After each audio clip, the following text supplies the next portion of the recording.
Let me ask you a question that tends to show up later than we expect. Where do you hold back? Not where you failed, not where you didn't know what to do, but where you could have leaned in, but you didn't. Most regret, you see, doesn't come from trying and failing. It comes from knowing you could have given more and you didn't. Welcome to Chasing the Wind. I'm Dan Holland, and we've been walking through the 10 rules from Solomon for catching what lasts. This is rule number 10. Solomon closes with a statement that removes hesitation, excuses, half-hearted living. Basically, do everything with all your might. Ecclesiastes chapter 9, verse 10 says, "Whatever your hand finds to do, do it with all your might. For in the realm of the dead where you're going, there's neither working, nor planning, nor knowledge, nor wisdom." And Solomon is not being morbid. He's being clear. Life is a gift and it's limited. There's a window of time where you can love, build, serve, grow, forgive, lead, invest, and obey God. And that window doesn't stay open forever. Solomon's point isn't to create fear in our hearts. It's to create focus. Don't drift through your days. Don't live halfway. Don't delay what matters most, because one day the opportunity to act will give way to the reality of what has already been done. So Solomon says, whatever your hand finds to do, do it with all your might. And not everything at once. It's important. Not someone else's calling, not driven by comparison, but what is in your hands right now. Your marriage, your children, your work, your faith, your relationships, your calling. Give yourself fully to what's in your hands. Now, the New Testament emphasizes this even more. Colossians chapter 3, verse 23, "Whatever you do, work at it with all your heart as working for the Lord and not for human masters." That shifts the entire motivation. See, you're not just working hard, you're working for God. You're living for Him. And this means there's no such thing as a small task when it's done with a full heart.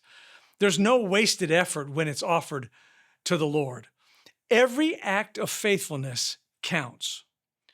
I think Paul emphasizes this again in 1 Corinthians chapter 10, verse 31. He was telling the church in Corinth, whatever you do, whether you eat or drink, do it all for the glory of God. See, whatever you do, that includes ordinary moments, unseen work, daily responsibilities, and quiet decisions. Living with all your might doesn't mean living with burnout. It means living with intentionality. It involves showing up fully present, fully engaged, and fully surrendered. And Jesus, I think, illustrates what this kind of life results in. Matthew chapter 25, the master says to the faithful servant, "Well done, good and faithful servant." Notice he didn't say, not perfect servant, not most talented servant even, not most successful by the world's standards, but faithful. All your might is not about perfection. It's about full participation in the life God has given you. So what does it look like in practice? First, be fully present where you are. Avoid living distracted or half engaged. Give your complete attention to what's right in front of you in your hands. Second, finish what you start.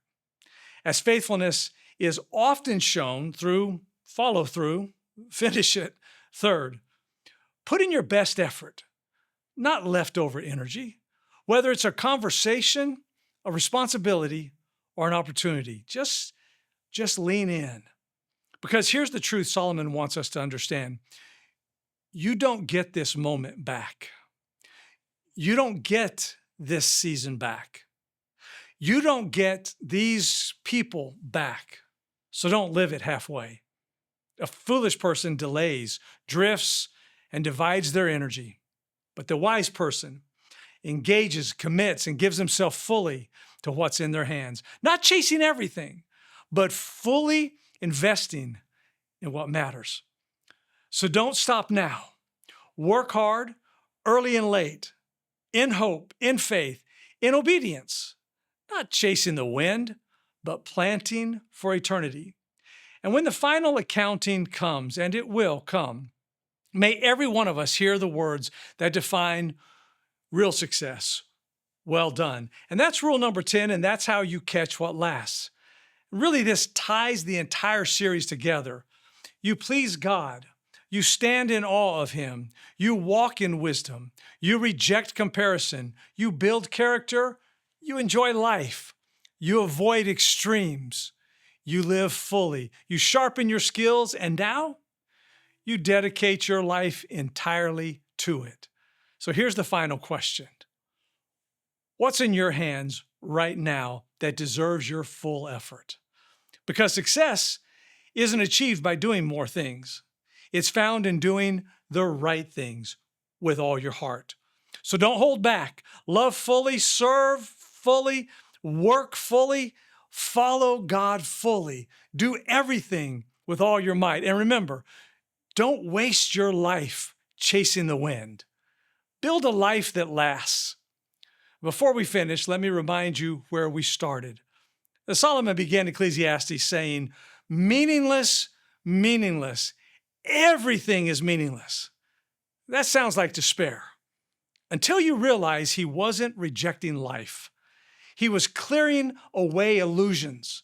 He tried pleasure, achievement, wealth, recognition, control. And after chasing everything that the world promises, he discovered what actually lasts. It's a life centered on God, a life lived wisely, a life enjoyed gratefully, a life that's shaped by character, a life faithfully lived day after day. Not perfect, but faithful. And here's the beautiful truth. You don't have to spend your life learning this the hard way. Isn't that great news? Solomon already ran the experiment. Sure did.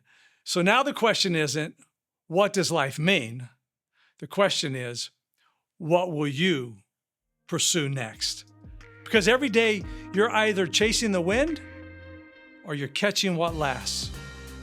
So fear God, walk wisely, love deeply, work faithfully, and build a life that still matters when this life is over. That's not chasing the wind. That's catching eternity.